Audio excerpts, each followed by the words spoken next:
Lesson on the beat. Sway. Banger. I'm amped up for this tango. Now you see where that chain go. Chain gang off that mainframe for my main thing like Django. Bout a nigga like Shango. Old school with that can't go. Right hand on my buckle, bitch. Left hand, hang low. Whip part, but it swang though. Do you know what that 6-speed do? Dust fly up like a fool in the truck, and you lanes can't figure how the pain bleed through. Wave on the track like a 6C do. Chip look mean and the drip see through. I'ma get mad on this beat till you niggas running for your van to defeat. Talking to your man when you see him in the street. I ain't no less, had to bless. Play so hard you can feel it in your chest. Greetings, fight fans. DC, Maryland, Virginia, East Coast, West Coast, worldwide. What is going on in the building, sir? Greetings, everyone. And of course, we'd like to welcome you into our show. This is DMVCS in the Clinch. In the Clinch. Y'all know how we do every Sunday night here on WLVS Radio's Listen Vision Live. Shout out to Addicted to Film. They just rocked the stage and the radio platform before us, giving us great film reviews, man. We want to thank you once again for spending a little bit of your Sunday afternoon with us here every Sunday as we do 8 o'clock Eastern Standard Time on WLVS Radios. We are stateside in the studios of Washington D.C. at WLVS. Right across the street from Howard U. And, of course, we're worldwide on listenvisionlive.com. That's where we are. It's where you can find us. Great weekend again in combat sports. Yes, indeed. And a lot to talk about we have this week, man. Of course, it's your boy Lesson sitting right here to my right. It's the man in the place to be, Manny Z. He is here. We break down everything with combat sports on a Sunday night, man. So we want to get right to it. Really big weekend, though, Manny, with Bellator's inaugural pay-per-view event. Yeah, it was. And a hell of a card last night. And it was. We're going to talk about that. A lot to get to. Of course, we want to make sure you guys are following us on all our social media platforms, at DMVCS on Twitter, also at DMVCS2 on Instagram, Facebook, DMVCS Radio on Google Plus, and Yahoo and YouTube. You can follow us on, it is DMVCS Combat Sis, or DMVCS Radio. You can see our clips. We post our clips every Sunday after every show. You can catch us there and all of our replays as well. So, big weekend. Of course, we know there was a bout between Rampage and King Mo. Was called numerous times the biggest grudge match in all of mixed martial arts. I was already convinced when he called him Queen Ho on Twitter and said put Queen Ho to sleep. There was some great comedy there, and we're going to get to that later on in the show. But definitely, you make sure you guys are following us. And we have a question on Twitter. Tell us your thoughts on Rampage King Mo. I know there's a variation of opinions out there based on the fights. Yes, there is. So make sure you tweet us at DMVCS, #ITC, and give us your thoughts on Rampage and King Mo last night. Shout out to everybody worldwide listening to us. If you catch Bellator 120, tweet us. Let us know what you thought. All right. So, of course, what we do, we open up with the news every single week. And what do we have it is news? A jam-packed week. Boys and girls, buckle up your seatbelts. We got a lot to go through in a very short period of time. And this Sunday night here on In the Clinch. So the first news item that we have, a former UFC light heavyweight champion, Mauricio Shogun Rua, was robbed this week at gunpoint in Rio de Janeiro while he was visiting the city on business. Brazilian website Portal Vale Tudo reported on Friday. Now, Rua had just left having dinner with UFC middleweight Damian Maia when a car filled with 4 armed men forced his car to stop and then held him at gunpoint while stripping him of his shirt, shoes, and money, according to Eduardo Alonso, who manages both fighters. Now, one of the robbers reportedly recognized Rua and told him not to try anything and then made off with his car, which had been borrowed from a friend, PVD reported. Now, Rua was uninjured, but he was forced to walk 1 mile on a dangerous expressway to the nearest police station. It's unclear whether authorities are investigating. No one was immediately able to reach Alonso for comment. Now, security remains a big problem in Brazil as they're preparing to host the 2014 World Cup and then also the 2016 Olympics. And things have been crawling to a standstill, as from what we understand. There, not only because of the building of the venues for these events, but also because of the crime that is a big problem in Rio, one of the most dangerous cities in the world. Very much so. Now, Shogun recently underwent surgery for a broken nose. He suffered in a rematch with Dan Henderson at UFC Fight Night 38. That was a third-round TKO after he knocked down Rua. And he's not yet medically cleared to fight. Now, despite rumors of a potential drop to middleweight, Shogun has announced this past December he will stay at 205, or he is 1-3 for his past 4 outings. Now, Manny, this is a lot of. We've heard stories about this, stories not just in countries like Brazil, but in countries like Colombia and Peru and Venezuela. But this is definitely a big problem. And for guys like Mauricio, who are native Brazilians, who have homes there, who stay there, who spend a good part of their time during the year there, they're targets to be held up because in a country like Brazil that's filled with, especially in an area like Rio, where the underclass and there's such a wide gap between those who have money and those who do not, you're a target, even despite all that you've done for your country. So exactly, and he's a former UFC light heavyweight champion, much like the other great Brazilian champs they had, like Vanderlei and Anderson, and Lyoto. So it's like they have a bullseye on their back just for them walking down the street, just for them being themselves. Yeah, just having lunch and then stripped of his shirt, his shoes, his money. They took everything. I thought this was East New York when they had this. I first read this. Now that's crazy, and it lets you know the danger. And Mauricio Shogun is a very dangerous person in relation to everyone else who walks the planet Earth. He could do some damage to some people. So that lets you know just how serious these guys were when they were able to strip him of everything and rob him. He's not no novice with the hands and the feet. Not at all. So best of wishes to Shogun as he recovers from this robbery attack. Hopefully they catch the folks who did it, but I'm not hopeful. Next item in news, the man who famously served as a late replacement is now in need of someone to step in for him. We're talking about, of course, new UFC fighter Patrick Cummings. We all remember him from his destruction at the hands of Daniel Cormier back at UFC 171. And his opponent for UFC Fight Night 42, Francimar Barrasso, was forced to withdraw due to an injury. Now, it was going to be on UFC Fight Night 42, which features Benson Henderson versus Rustam Khabilov. It takes place, of course, in the Tingley Coliseum in Albuquerque, New Mexico. The 6-fight main card, which is going to air on Fox Sports 1. Now, he made short notice and faced Cormier in the co-main event. It was 170. Now, he was stopped in just 79 seconds, and that was his first MMA loss after starting his career with 4 first-round stoppages, including a win for Strikeforce in his pro debut. Now, Barrasso had been looking to get back on track after having a 4-fight winning streak that was snapped by Hans Stringer at UFC Fight Night 38 in March. The split decision setback was his first UFC loss after debuting with a decision win over Elnado Oliveira at UFC 163 this past August. All told, he has 14 of his 16 wins by stoppage.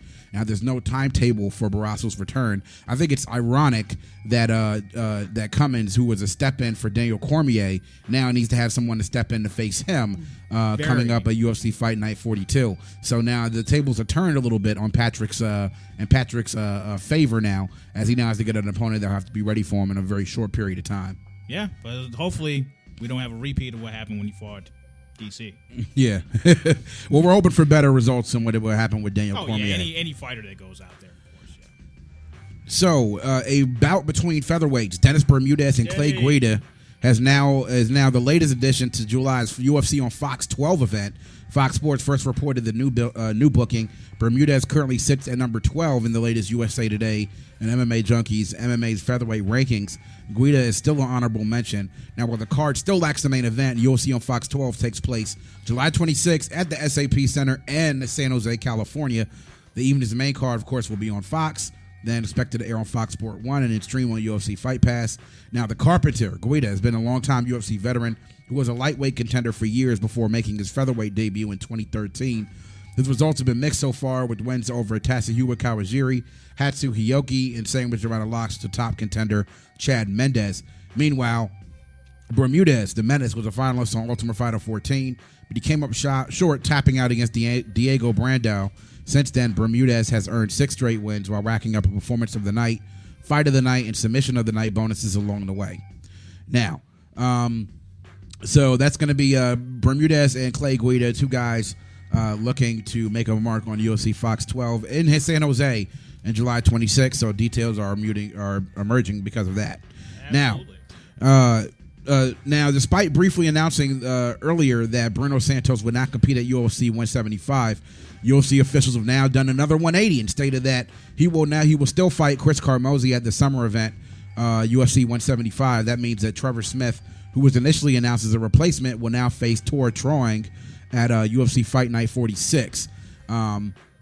Featuring a pair of championship fights, UFC 175, which takes place on July 5th during 4th of July weekend on the Mandalay Bay Event Center in Los Angeles. And UFC Fight Night 46 will feature Conor McGregor versus Cole Miller, which takes place July 19th at the O2 in Dublin and streams in the U.S. on UFC Fight Pass. Now, Carmozzi, who joined the UFC after appearing on The Ultimate Fighter 11 in 2010, is finding himself in a desperate must-win situation. Although he fought his way back into the organization after a 2011 release, and though he eventually put together a 4-fight winning streak in the UFC, he's since suffered back-to-back losses to Ronaldo, Jacare Souza, and Lorenz Larkin. Well, yeah, I mean, losing to Jacare and Lorenzo, those are two top 10 guys. Yeah. So. Yeah. Now, Santos began his career in 2007, routed off 13 straight wins to open his professional career. That earned him a call from UFC this past December, but he came up short in a decision against Krzysztof Jotko. Now, meanwhile, Smith is in need of a victory as well. He's a 4-time Strikeforce veteran. Hot Sauce came up on both sides of a split decision results to open his UFC career, defeating Brian Houston but falling short against Ed Herman. Most recently, he suffered a 45-second TKO loss to Talis Lietis at UFC Fight Night 39 in Abu Dhabi. Now, Troing is from Sweden. He's also looking to rebound from a loss after suffering a decision loss to Rafael Natal this past September. That snapped an official 5-fight winning streak for the former Ultimate Fighter 17 cast member. So, flipping right now again for UFC 175, which is a very good card, and we'll have more news on that later. As a matter of fact, we even have news this past week. There's been another bout added to a stacked UFC 175 card, and now it will also feature Uriah Faber and Alex Caceres. Bruce Leroy. Mr. Bruce Leroy himself, who I've never seen a guy actually take on the persona of a movie character as much as this guy has. Yes, he has, and I enjoy every single stitch of it. That shows me that kid has potential. But of course, that's going to be on the undercard as the headliner bout between Chris Weidman and Lyoto Machida. It's also going to feature the co-main event between Ronda Rousey against Alexis Davis. And then also, of course, on that card is one of our favorite pairings so far in the clinch between Chael Sonnen and Wanderlei Silva. Oh, yes. It's about time for these two to get now, Faber is currently ranked number 2, and Caceres is ranked as honorable mention in the latest bantamweight rankings. Now, Faber is coming off a loss against Hannah Barral in UFC 169 in February. We all know that loss was bogus. It was a questionable stoppage. That he had highly questionable. He had 4 wins in 2013 and made him a Fight of the Year candidate with his previous loss to Hannah Barral with the first one, and he'll likely need another string of wins if he's going to get a third shot at Barral. However, he's got to try against Caceres now. Caceres, of course, has won 4 out of his last 5, with the only blemish being a no contest following a split decision win over Kyung Ho Kang when he tested positive for marijuana in March 2013. Why am I not surprised? After a split call over Roland Delorme this past September, the tough 12 veteran returned in January and submitted the highly touted Sergio Pettis in a very expressive showing on UFC Fox 10 in Chicago. Now, the fight with Faber will be his stiffest competition yet. Now, listen up, boys and girls. Are you ready for this card? Are you sitting down for UFC 175? Here are the bouts that I'm naming, and this is just off what's available right now. Champion Chris Weidman and Lyoto Machida for the middleweight title. Rousey versus Davis for the women's bantamweight title. Wanderlei Silva versus Chael Sonnen. Alex Caceres versus Uriah Faber. Matt Mitrione versus Stefan Struve. Uriah Hall versus Thiago Santos. Chris Carmozzi versus Bruce Santos. I mean, this is a stacked card. Yeah. I mean, look, half of that card is good enough for me to buy on a pay-per-view. But in HD. Yeah. So, I mean, buy the HD, Dana. And this is July 5th, and this is by far one of the best cards I've seen in recent memory stack up. I told you, since UFC 100. They've always had a big card right during the 4th of July weekend or right around the 4th of July holiday, and this is no exception right here. July 5th, this is going to be a huge, huge card in Las Vegas at the Mandalay Bay Event Center right there in Sin City. So be on the lookout for that. Uriah Faber again against Bruce Leroy, Alex Caceres at UFC 175. Leroy. Yeah. Again, you're watching DMVCS in the Clinch. Make sure you guys are following us on Twitter at DMVCS. We have a Twitter question of the night. Tell us your thoughts about Rampage King Mo last night. What your thoughts are. You think King Mo should have won? You think Rampage barely pulled it out? You think it was all bogus? Tweet us at DMVCS, #ITC. Let us know your thoughts. We want to hear what you're thinking. So, of course, you know this, Manny. This has been an ongoing debate about mixed martial arts within the state of New York. It's one of the main states and the biggest state so far that is a omission on the list of states that have approved mixed martial arts as a sport that can be performed and also as a spectator sport within the New York State Senate. Yeah, well, you know the problem with that. Right. You know the problem with that. They have underground fight clubs for rich business people in New York. In the state of New York, it's okay, but we can't have mixed martial arts. Yeah. What? Well, once again, the New York State Senate passed a bill to legalize the sport, setting up another showdown in the House where the legislation has died the 4 previous sessions. The vote was 44-16 in favor of legislation, with several senators arguing to end a ban enacted in 1997 during the height of MMA's dark days. Said Senate Democrat Timothy Kennedy, a longtime New York-based MMA journalist, Jim Genia. He said, every other state's doing it. It's high time for New York to act. For the past 4 years, Assembly Democrats have been decidedly less enthusiastic about MMA. The revolving door of opponents has described the sport's image and claimed it encourages violence against women. The Assembly Speaker, Sheldon Silver, repeatedly blocked bills from receiving a vote on the floor, where Republican supporters say the bill has enough support to pass. Now, the UFC spent big money lobbying politicians to change the laws in New York, but the promotion has been unable to sway opinion at voting time. Despite sponsoring studies to demonstrate the potential windfall from a UFC event to regulators and the local economy, a deadlock persists. Yet the industry leader remains committed to the fight. Now, UFC CEO Lorenzo Fertitta said, we want to thank the state Senate, Democrats, and Republicans for giving overwhelming approval to legislation to legalize and regulate MMA in New York State, the last place in North America where professional MMA remains illegal. That's what he said earlier this week. And it's about time. I mean, you know the UFC has been begging to do an event, not just in Madison Square Garden, but in that brand new Barclays Center in Brooklyn, where they could have raked in some big dollars in New York for some big-time tickets for a UFC pay-per-view. It's time. It is time. It's been way overdue. Yeah. It's been way overdue, and I think it's time. I think it's time for New York to smarten up and for the politicians to get it done, so that we can get some MMA events in New York City and the surrounding New York area. But always remember that it's okay to have illegal fight clubs, much like Edward Norton and Brad Pitt depicted in Fight Club in the state of New York. Of course. Well, but that's the news for this week. Of course, we are going to get up next to the juicy stuff, Bellator 120. Up next, we're going to talk Rampage and King Mo and the rest of the card here. Keep it locked right here on WLVS Radio. It's DMVCS in the Clinch. We'll be right back taking a quick break, and we'll talk Bellator 120 right after this. Right after this. Fly life. Rock up, man. Yeah. Now when you talking about that fly life, this is what I picture. Sunshine, cruise by, Henny in the mixture. Picking up the choices spurred on by the elixir. Rookies call me master, honeys call me mister. Riding out on Sunset, pocket full of gold. Hands fumble with the perk roll, take a summer stroll. Heading out to Santa Cruz, cooling to Sublime. In the summertime, everything's fine if you don't mind.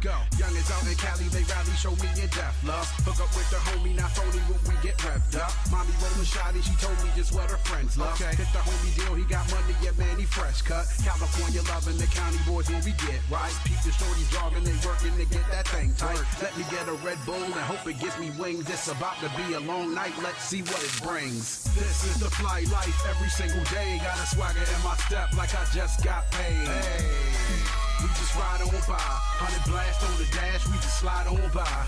This is the fly life, every single day. Got a swagger in my step like I just got paid. Hey, we just ride on by, 100 blast on the dash, we just slide on by.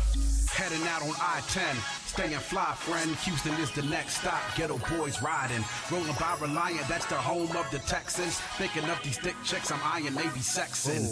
Crewed up and they showing my crew love. UGK out the subs and they slow it and screwed up. Chillin' and chop it up on the road to the A.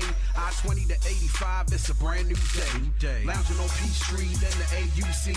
What up to my refugees from the DMV? What up? Hitting the Waffle House at 2:45. Done Woody the Doraville, then Decatur for trees. grass. Couldn't leave before we head down to the swap. Forsyth to Magic City with tip money to drop.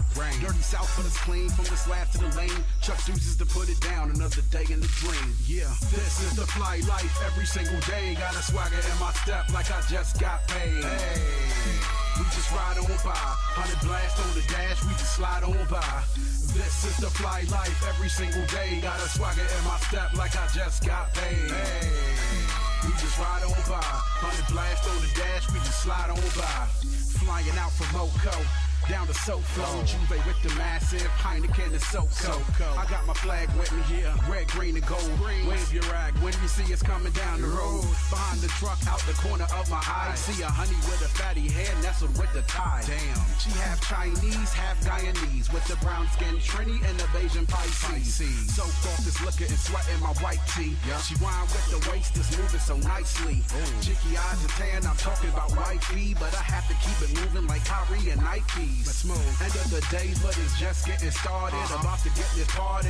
What up? We are back with DMVCS in the Clinch. It's your boy Lesson, Manny Z with me and the place to be. And we are live. That we are. And every Sunday night, we're live Sunday night, 8 p.m. WLVS Radio on ListenVisionLive.com. Yes. And shout out to all the fight fans that are tuning in, because I know you guys like, what happened with Bellator last night? Yeah. Well, we're going to talk about what happened in Bellator last night. But again, we want to remind you guys, our Twitter question of the night, at DMVCS. Make sure you tweet us at DMVCS, hashtag ITC. Let us know your thoughts on Rampage KMO last night. Of course, Bellator's first pay-per-view happening in Memphis last night. And it was a bit of a tumultuous week with the headlining bout, which was supposed to be Eddie Alvarez against Michael Chandler for the lightweight championship. And that was the third fight in their trilogy. Alvarez out with an injury earlier on this week, and that then pushed Rampage and King Mo as the headlining bout for Bellator 120, and it was the final of the light heavyweight tournament last night in Bellator, and a very interesting fight to say the least. I would say that I was expecting a lot more fireworks, but nonetheless, Quentin Rampage Jackson, the two-time light heavyweight or world champion, coming out on top, defeating King Mo in a bit of a controversial decision. It wasn't controversial. 29-28, 29-28, 29-28. Controversial. And you know, we look at this, and you see the clips right now if you're watching us live. You see it right there. He did not want to stand and trade. He just wanted to lay and pray. And this whole, well, you know, I'm being active. Like you see Rampage hitting him with that good stuff. Yeah. He didn't want none of that. Yeah, he didn't want none of that, son. Yeah, but it was a fight. It was a tale, really, if you look at it, of three different rounds. The first round, King Mo controlled the fight on the ground, controlled it on the ground, as you see there, takes down and really won the first round. The second round, Rampage definitely wanted to stand and trade. There were a few stuff takedown attempts. Then in the third round, Mo was able to get Rampage on the ground for a little bit of time, but there wasn't really anything to really stand them apart. Right. But I thought, at least in my mind, I was expecting with his time on the ground, with Rampage not really having any ground-shattering shots or anything on the stand-up to really set himself apart, I really thought that the judges were going to give this to King Mo. And I was actually surprised, almost as surprised as Mo, because I expected them to give him the decision. Because in mixed martial arts, you never know, especially when you have it going tied up in one round each, heading into that very last round. But again, Mo wasn't that active on the ground. He wasn't going for chokes. He wasn't trying to maintain control. And he wasn't going for sweeps or nothing. And that's what I think it was. Rampage was a little bit more aggressive, and I think that's what the judges gave him that round for. In the meanwhile, we're going to look at what happened on the post-fight, and you guys can listen to this. This is right after Rampage was named the winner. And again, pure comedy from the one they call King Mo and also Rampage. This is right after the fight. We're going to pull this clip up. You're going to look to see what happened. They're going to show you when they did the interviews and as far as the Spike broadcast for the pay-per-view between Rampage and King Mo. And the post-fight after the ring, we're going to pull this up. Talking now, is your opinion of King Mo the same as it was before this fight, man? What's going on? Keep it 100. He did better than I thought he was going to do. I got to give it up to King Mo. He a worthy warrior. But he came right out the back and took me down just like I thought he would, but still caught me by surprise. But rematch. I'm not happy with my victory tonight, guys. I wanted to knock King Mo out. Who want to see King Mo get knocked out? Rematch. Y'all ready? I want a rematch. I want to knock King Mo out. I don't want to be satisfied with these down on his Bellator mat sleeping. Oh, I have to find out about that from King Mo. King Mo, how do you feel about a rematch? But yo, you know what's up, man. Yo, dick riding ass. You know I win that fucking fight. You smiling and shit. You know I win that fight. Nah. Rampage doesn't get you. But I beat you though, dog. You know it. Your corner know it. I won that fight. And if you want no dick riding ass, hey, cut me then if you don't like me. You know I win that fight, Bjorn. Well, see you, bro.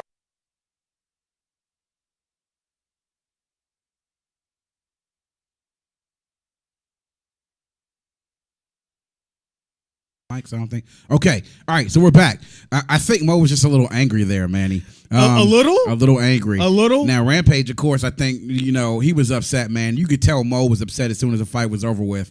And I don't know what was going on. It's explained a little bit later. We'll give you a clip from Bjorn Remney later. But, for you to call the CEO of the company who you're fighting for. Your boss. Say that in front of millions of people around the world. Call him a dick rider, you dick riding motherfucker. Cut me if you like, all that. I don't give a fuck. Cut me if you like. Cut me, man. Cut me. I don't give a fuck. He was mad. That was almost perfect for a shot of his face right there when he was talking for the meme. You mad, bro? Seriously. Yeah, it really you was. Mad, bro? Like, with seriously. one eye open. Yeah. He was mad. And so to me, and I put it this way. I can understand why he feels that way because in his mind, I can see why Mo thought he did enough to win the fight because he didn't get knocked out, and for a good part, he neutralized a lot of Rampage's offense. But again, in the second round, Rampage turned his face into taco meat. Exactly, and that's always going to reflect. But the third round is going to be the point of contention. It could have been either way because if again Mo did not have enough, I don't think control on the ground as you mentioned. Didn't try to go for any chokes. Didn't do enough ground and pound. No. Didn't really do anything to separate himself. So that's why I think the judges gave it to Rampage right there. Now we're going to bring up a clip next. We're going to look at Mo, who was talking to another one of the media outlets also covering the post-fight, and he gives a bit of description of what he thought would have happened. Of course, he was still saying long after that he had won, but this is a clip now of King Mo afterwards talking to a media outlet about the fight and how he thinks he won it. Even Memphis knew what's up. They don't want to talk about, Mo didn't stay in the bank. Look, it's MMA. You know what I'm saying? If you want to stay in the bank, go to Glory. Get knocked out in Glory. You know what I'm saying? Or go box. Go box. It's MMA. I knew that I could stand with him, but I'm not comfortable staying on that canvas. As you see, the whole fight was slipping and sliding. He was slipping and sliding. But I'm coming with a good shot with two good shots. One on top of my head that made my hands go numb in the second round, and one in the eye. Other than that, I made a miss. He didn't touch me with nothing. Maybe one jab. He said it twice. He didn't touch me with nothing. And granted, I can get let my hands go more, but I just felt slippery. You know what I'm saying, out there on the mat. I don't know what it is. I've been complaining about it pretty much. I've had this problem in Bellator since my first fight, slipping. My first fight against Coastal, I was slipping. Second fight, all my fights I slip. I don't know what it is, the canvas, but I just don't feel comfortable. And I wear size 14 feet, so 14 shoes. So they got to do something with the canvas, man. This has been an ongoing problem. Like, you've had this on all your Bellator fights. Like, when you say it's slippery, help someone understand what that means exactly. Like, when I want to throw punches, I feel like I'm sliding, like I'm skating. When I want to plant, pull counter, step and counter, I feel like I'm slipping. So I just go with it. So sometimes, if he throws a punch, I'll roll with it, and I'll step, and I'll just keep on going because when I plant and come back, I don't feel it, so I just keep on going. You know what I'm saying? I feel like I'm sliding. I just go with it. I couldn't see, but I don't feel like it decisively, he threw some shots, but he really didn't land much. He didn't really land anything. He was grazing. But I got the takedown. I don't know which round it was. I landed the knee to the chest. I landed a nice combo. I hurt him with the knee to the chest because I saw him turn down. I landed a nice combo towards the end of the round. But really, that was a toss-up round. Really, he might have won it because he was more aggressive. But other than that, I couldn't see that well after the second round. And I couldn't feel my hands because I think he punched the top of my head. So my hands and legs went numb. Okay, you want to know what? That right there was 1 minute and 30 seconds of comedic gold from Muhammad King Mo Lawal. That was a minute and 30 seconds of comedic gold. He didn't really land anything while your one eye is closed. Yeah, exactly. While you're sitting there talking like this the entire time. Then the funniest, the slipping and sliding on the canvas. I felt like I was throwing punches. Or ice. Was this before or after Rampage hit him with the side to shut the hell up and he went down? Or when he hit him on his head, as he said, it made his hands and feet go numb. Yeah, I don't know, fight fans or any of you out there. there listening and watching have ever been hit like Damn. that. But geez, when somebody hit you like that, Somebody had to punch the shit out of you to make your hands and your Did feet he go go numb. numb? He Well, you probably just shifted his brain a quarter inch and made him lose all senses in those hands and feet. He hit this Hey, like but this- you know what? And as you see how angry King Mo was at the end of that round, you saw him say towards Bjorn Rebney, dick riding ass, everything, fuck it, cut me if you want. Well, Bjorn Rebney had an explanation saying that him and King Mo squashed it, and this is what he explains to say what happened during that whole period. So this is Bjorn Rebney. He's the CEO of Bellator MMA. Here's what he had to say about what King Mo said.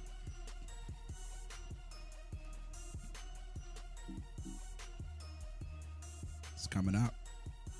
Bjorn Rebney, CEO of Bellator.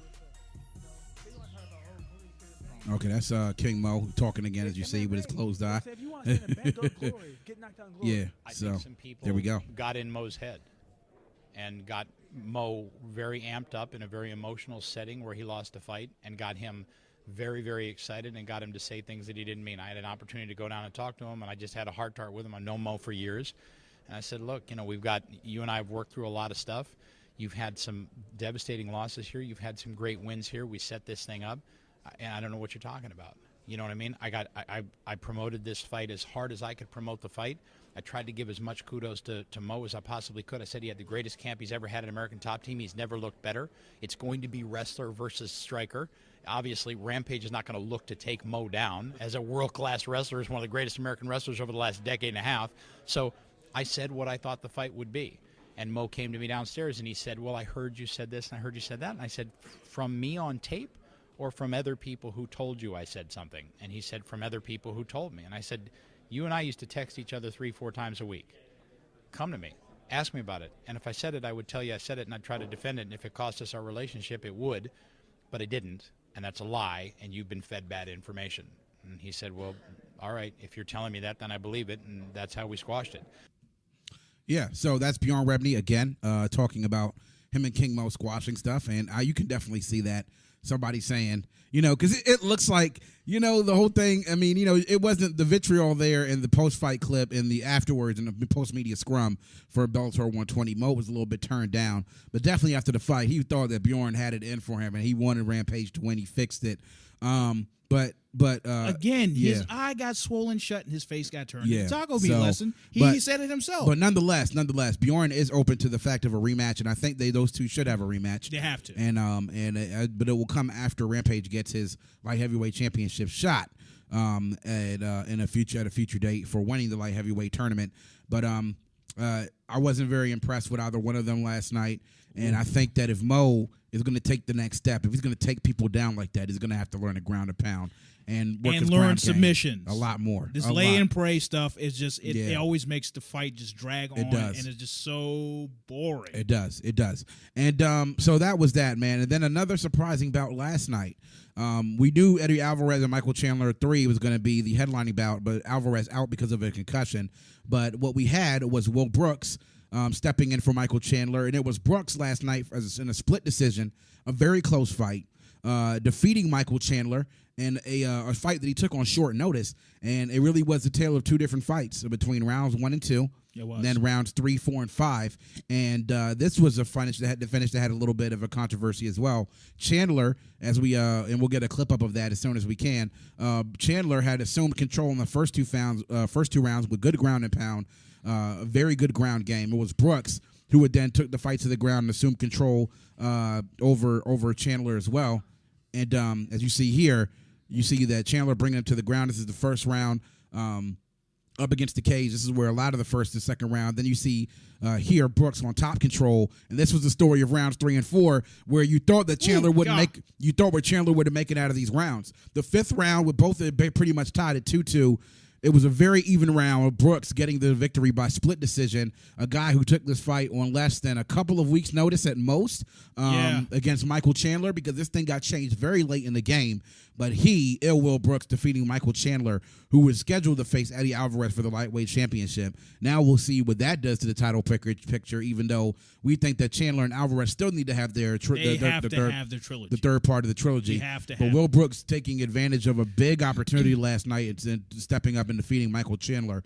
Also last night, as we talked about it, the People's Champion, the Huntington Beach Bad Boy Tito Ortiz, making his Bellator MMA debut last night, facing a light heavyweight, facing welterweight champion Alexander Shlemenko, and then putting Shlemenko to sleep by way of an arm triangle choke. Wow. With 2:27 gone in the first round. Tito, after having a number of different injuries, being let go by the knee replacement surgeries, back surgery, and he had a fractured neck. Which is what postponed his bout against Rampage, which was going to be his MMA debut, coming back and facing Shlemenko, who stepped up to light heavyweight. And Shlemenko talked a lot of trash before this fight, and you saw that look in Tito's eye that you hadn't seen in a long while. And what he did last night was to put the champion to sleep last night. To sleep. A technical submission was the official decision in the first round. But, Manny, Tito's back. And Tito is showing that he wants to be here. And he even said at the post-media scrum, he'll roll through any light heavyweight and Bellator, including Rampage. That, I believe, and a motivated Tito is a dangerous Tito. Yeah, this is a guy we're talking about that had a record for the most fights in the UFC. Ever.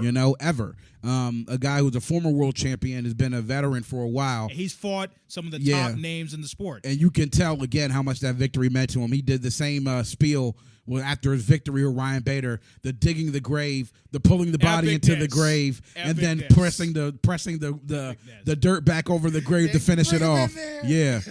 Another submission victory. But shout out to Tito. Tito, definitely have to give him props after being casted aside by the UFC. That's why I always say the things that Jacob Christopher Ortiz, a.k.a. Tito Ortiz, did for me as a child. He was the first fighter I ever saw knock somebody out with a body slam. Yeah. That's why I became a fan. So, and in other performances last night, Michael Page opened up the card last night with a knockout of Ricky Rainey. Really played and toyed with Rainey the whole time around. Yeah, he did. He looked away from him. He did the whole Sugar Ray Leonard winding up his right fan and then hitting him with his left. I mean, it was embarrassing. I was embarrassed for Ricky Rainey. A lot of the crowd booed him. But then with the combination right after a left hook where he just hit him right on the side, it was another power down shot where Ricky Rainey went to sleep. And then Michael Page knew he had knocked him out. He didn't even follow up. He just raised his hand and knew he had knocked him out. He had a walk-off knockout like he was Steve Fox. But Michael Page putting the welterweight division on notice. Also, our friend Chet Congo at heavyweight, impressive ground and pound yesterday against Eric Smith. A TKO by knees and punches up against the cage, where Smith tried to take Chet to the ground. Chet labored through most of the first round, into the second round, flipped the script, got him up against the cage, knees and punches for well over 2 or 3 minutes before McCarthy stepped in and stopped the bout. Chet Congo back on the winning ways. Stop the beating. Yeah, stop the beating. And then if you guys haven't seen, this is the last thing before we start, before we go to break. If you have not seen Fabricio Guerrero's submission Kimura and you are queasy, don't look it up, because Guerrero gave a Kimura last night to Shabullah Shamalov, a Kimura lock last night, which broke his arm and pretty much snapped it. If you look at it, it's almost similar to what happened with Frank Mir and Big Nog. Yeah. So great pay-per-view last night. Great pay-per-view last night. Rampage and King Mo. We're sure there's going to be another rematch. Going to be interesting to see. There has to be. I won my round 5. Going to be interesting to see what happens in the lightweight division with Will Brooks, Eddie Alvarez when he gets healthy, and then also Michael Chandler. But we're going to take a commercial break. Again, make sure you guys are following us on Twitter at DMVCS, and make sure you come back. We're going to do preview UFC 173 on the other side of the break. It's DMVCS and the Clinch on WLVS Radio. We'll be right back. Yeah, it's game time. Suit up. This game, your time. Is it now? Insane. This game for the crown. Is it now? Stakes high, put it down. This game, your time, put it down. Let's go. Welcome to the game. Now here's your starting lineup. Brought to you by E-Dub, official with the sign up. Having 40 minutes pressure, Arkansas to Pine Bluff. Little Rocks with games bang until they fucking time's up. Fire like it's pre-game pyro. Ready off this hype and I'm high off hydro. Once the clock starts, then it's on to the minute it. Ballin' like LeBron off the palm till I'm finished in it. Until the last second is spent. And I'ma play the point till you niggas forfeit to quit or offer to split. Critics talking shit like it's hands up and man down. I'm at the 50 with chin strapped to stand ground. Game time on my pulse racing like stock cards. 200 laps and I'm checking flag like a rock star. And give a damn what your thoughts are. W's counting them out, checking the bank like Bart Star. Are you in to win or just another pawn?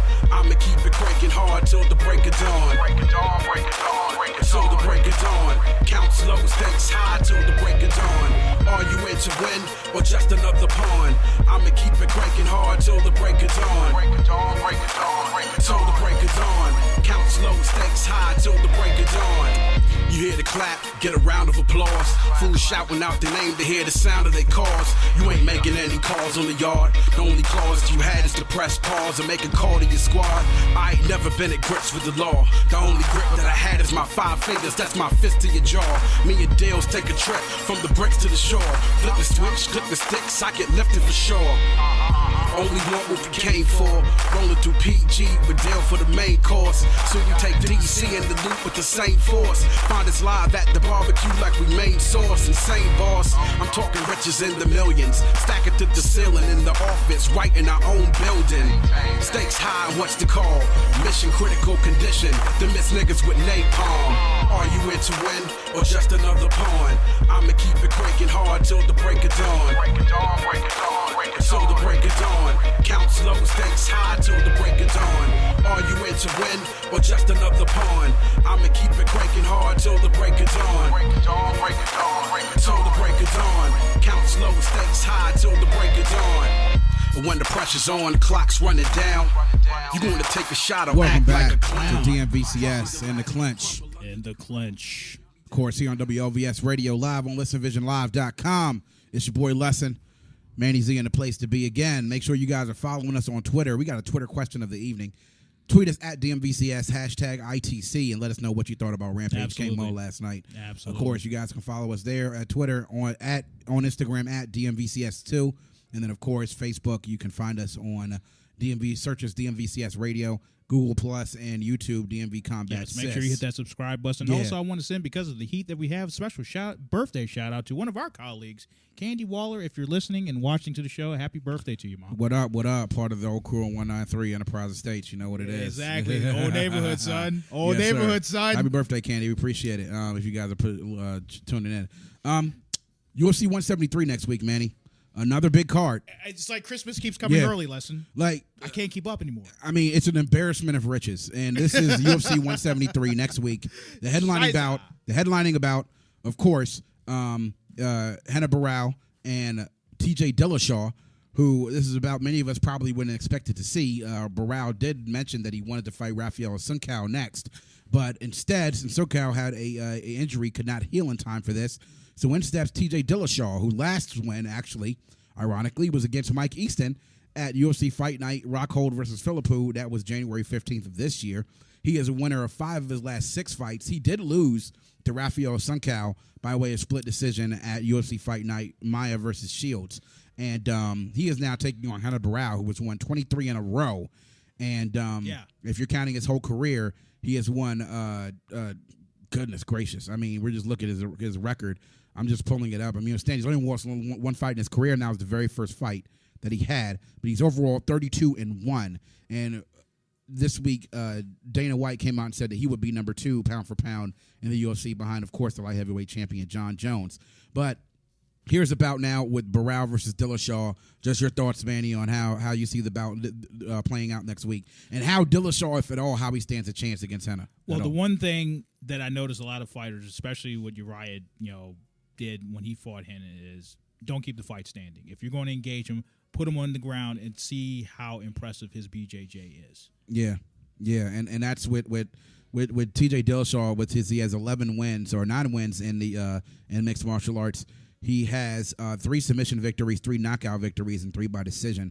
So he has shown the ability to be able to submit fighters, and he is getting a big shot now at the crown for the bantamweight championship against Barrow, who has held it since he's been an interim champion, and a guy that no one has been able to figure out the puzzle of how to beat him yet. And now you have an opportunity to be able to go out there against one of the most dominant fighters in mixed martial arts that we've seen in its history. Yeah, absolutely. And this is main event stuff right here. And you got to be able to step up. Now we've seen in a similar situation where the Korean Zombie faced Jose Aldo and then got promptly dismissed during a bout where he was totally outclassed. I think this fight has a bit of the same quality, but I'm hoping that Dillashaw can give us a bit of a better fight than what Chang Jun Sung gave against Jose Aldo. But nonetheless, an uphill battle against the bantamweight championship of the UFC, number 2, pound for pound overall. I think he's got to get him to the ground, because if not, if this fight stays standing, it could be over. Exactly, because it all starts with his training camp, and who's his training partner? Jose Aldo. Jose Aldo, exactly. So that's the main event, co-main event of the evening. A big light heavyweight bout with big title implications. Dan Hendo, taking on DC Daniel Cormier, two very accomplished wrestlers, 2 Olympic level wrestlers, 2 Olympians. Dan Henderson, a 2-time Olympian. Daniel Cormier, an Olympian as well. Cormier, a very accomplished wrestler at Oklahoma State. And what we've seen is these guys can wrestle and are very good at grappling, but what they're known for more so often is their devastating power, including Dan Henderson, who, Manny, you call has the most devastating overhand right in all of mixed martial arts. Yeah. The H-bomb. The H-bomb. The same bomb that broke Shogun's nose and knocked out Fedor. Yeah, exactly. And now he's going to be facing a guy, Daniel Cormier, who stepped down to light heavyweight upon his signing in the UFC, has had 1 bout already, but is already throwing his hat into the ring for the light heavyweight crown talk. Now, there's been a lot of talk this past week between Cormier and John Jones, and a lot of things that have been passed along the divisions of what we've seen. So this bout here, you got to figure with John Jones now facing Gustafsson at a later date sometime this month, with the winner of this fight is probably going to be next in line for a title shot at John Jones, depending on who wins between him and Gus later on this year. Oh, yeah, there's no question about it, because, again, the fans and everyone knew from last year, that was fight of the year, that Gus and Jones needed to meet up again. Yeah. But remember, before any of this happened, Hendo was originally posed to face Jones for the title, but he got hurt. He got injured. So this is the path that he's taken along with this. And you see a guy, TC, the former Strikeforce champion. Strikeforce champion, Pride champion. I mean, the man's chin and his right hand alone is stuff of MMA legend. And I think it's crazy that it may be crazy for us to even imagine, or blasphemy, if you would say, 2 Olympic-style wrestlers, that I think this is going to be a fight that's going to be won standing up, and I think somebody's going to get knocked out. Oh, you better not blink. You know that somebody's going to get knocked out, because we know what Hendo has with the power in his right hand. Cormier has some power in his right hand, as Patrick Cummings found out. As Patrick Cummings found out. But I think this is going to be an interesting fight, though. Okay. I do. I agree with that. But again, I give DC he has power. But again, Hendo, it's a thing of legend. Rashad Evans got hit by it one time, and he said in the corner when they fought, "What hit me?" Yeah. I mean, his overhand right is a thing of legend. It absolutely is. That's going to be a fight to watch. And I'm going to be fascinated to see whether or not this fight stays on the ground or goes to the ground or stays standing up. I predict. But I'm thinking that that's going to be the next contender of the light heavyweight championship. Yes. Welterweight bout.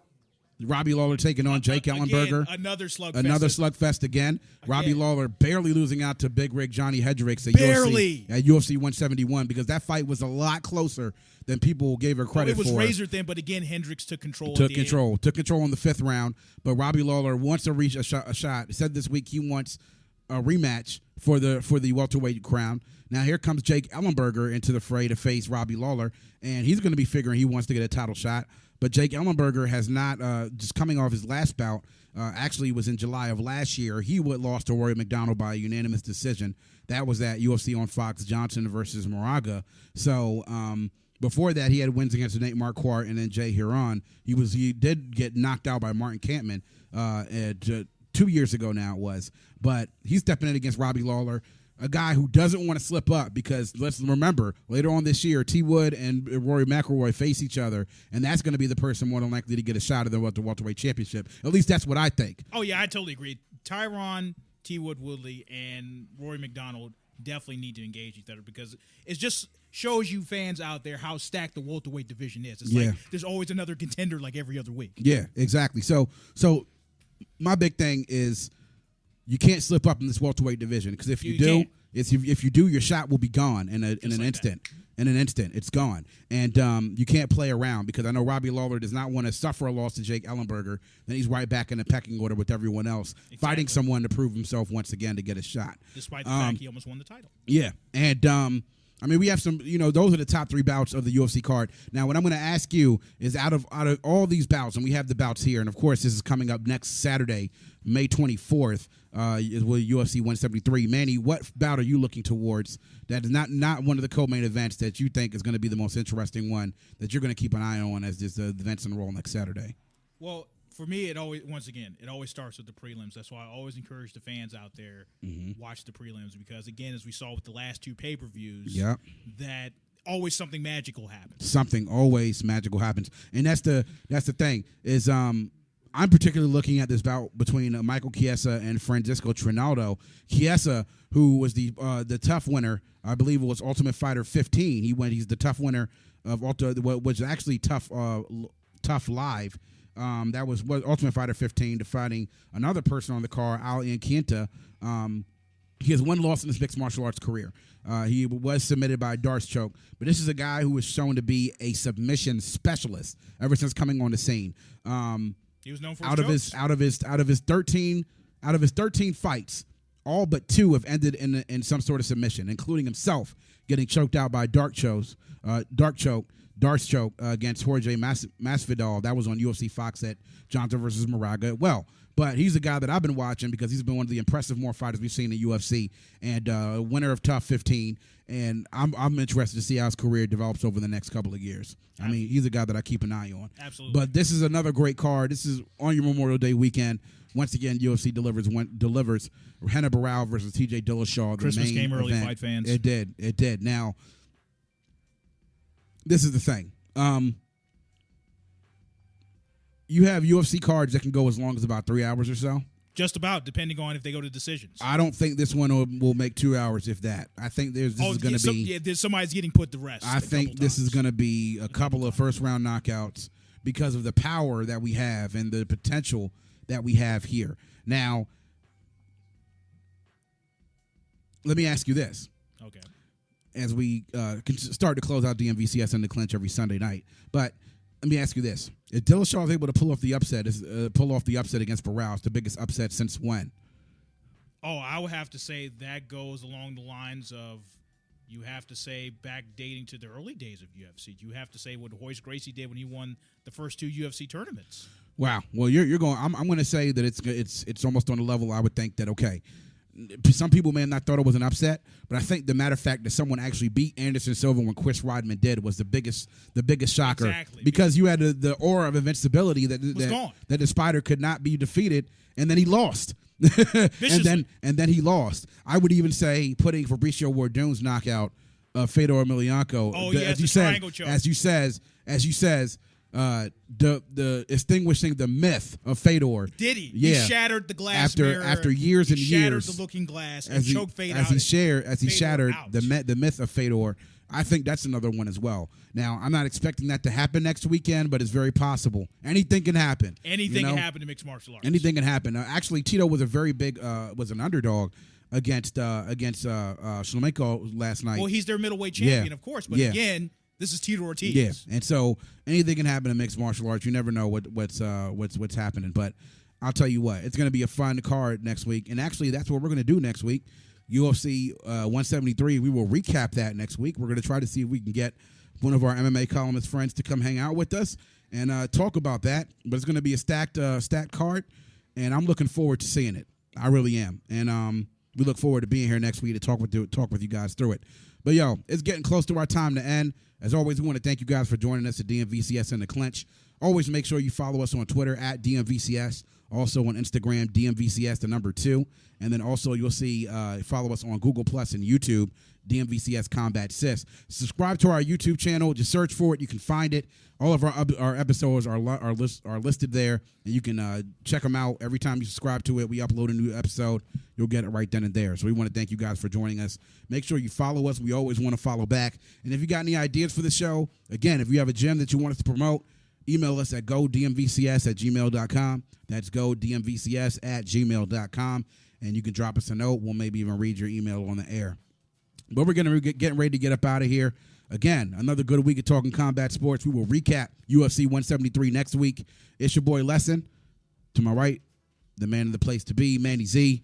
Every Sunday night, 8 p.m. Eastern Standard Time on listenvisionlive.com on WLVS Radio. This is DMVCS and the Clinch. Thanks a lot, kids. We'll see you next week. We out. We out.